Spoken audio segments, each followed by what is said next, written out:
And thank all our panelists for a great start to this conversation. We're going to turn it to audience questions in just a minute, but first I want to ask one of my own, and to kind of pick up on not so much the areas of disagreement initially, there are a few to pick up on, but to the one thing that I think each panelist is saying about the importance of civically prepared citizens and how that starts in our schools. So I wonder if you could pretend for a minute, that I can be either a teacher or a state board member who you're talking to. You can make up which one it is. So give me some guidance as to the next one or two steps that I should take to make sure that I'm moving in the right direction on civic education in the context of the challenges we see being faced by the Common Core, the sense that folks have said that is potentially a vehicle for this, but a mildly useful one to an enormously useful one.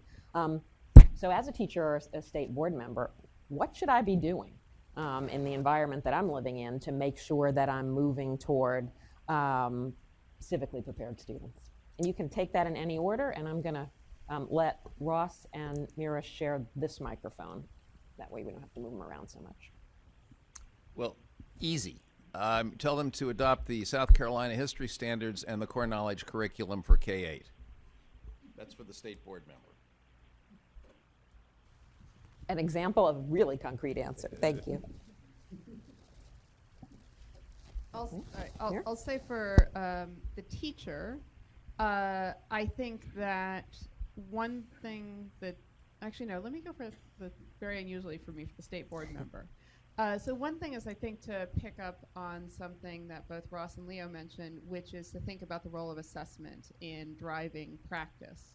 So I had mentioned that I thought that for the civic mission of schools, especially the speaking, writing, and listening standards in the Common Core are crucial. And speaking and listening have not been well tested under standardized assessments in the past. And I think that I would insist that there has to be high quality of assessment of the entire Common Core, which would mean probably shifting quite radically how we assess it, probably through the use of online simulations, through badging. There are all sorts of things that one can do now, including also potentially moving some of the assessment back down to the teacher, allowing portfolios, other things. But given that assessment drives practice, thinking about how to work in, especially the speaking and listening standards, into those assessments.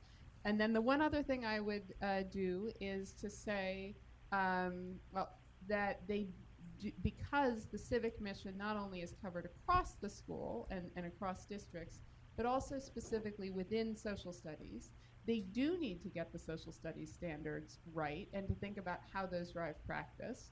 And in that respect, I would encourage them to take the content that their state has, usually states are replete with content, and think about how to filter it through the C3, which obviously I am more of a fan of than Checker is. I'm not sure that you mentioned I was one of the civics writers for the C3.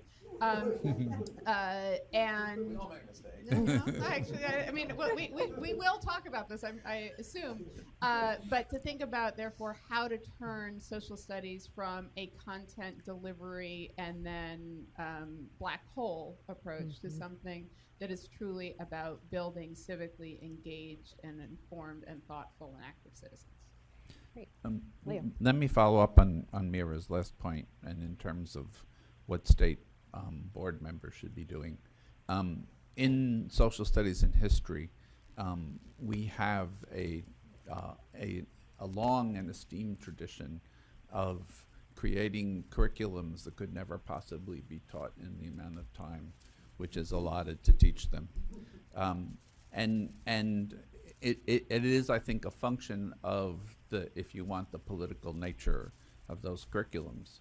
And as much as the fact that I hope my great grandfather who came over from Ireland in the potato famine doesn't feel hurt by this, I don't think that the New York State legislature passing a law requiring the teaching of the Irish potato famine in every history class really reflects the kind of considered process that we should be having in developing history and social studies curriculums. And so the promise of the Common Core, among other things, is that less is more, and we were going to focus on what's truly important in education.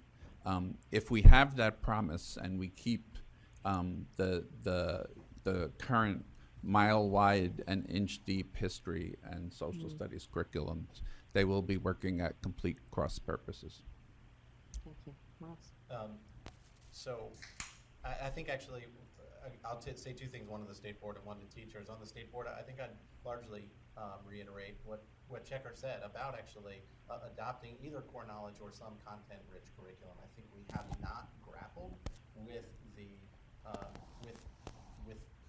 the research, with the truth of the matter that reading and being literate means knowing a lot of stuff. And we actually, I think we've avoided deciding on what that knowledge, what that content is we want to teach students, because it's a political decision, but we need to address it, because one of the things that core knowledge does, and people could develop other comprehensive curriculums, but one of the things it does is that it looks across subjects and across years to create a coherence for students that I think is just lacking. And we're not gonna, you cannot get students to develop high-level skills as its own distinct set of things. You develop those skills by applying them to content. So that's for the state board. And for teachers, it goes back to one of the recommendations. I think figuring out how you create that space for having discussions of and debates about contentious issues, including talking to your parents about why you're doing this, why this is important, how it's going to go, and talking to your students about that as well, because I really do think that in some ways it is countercultural to what classrooms in most schools look like right now. So figuring out how you bring people along for that so they're excited for it, as opposed to pushing back right away. Great, thank you.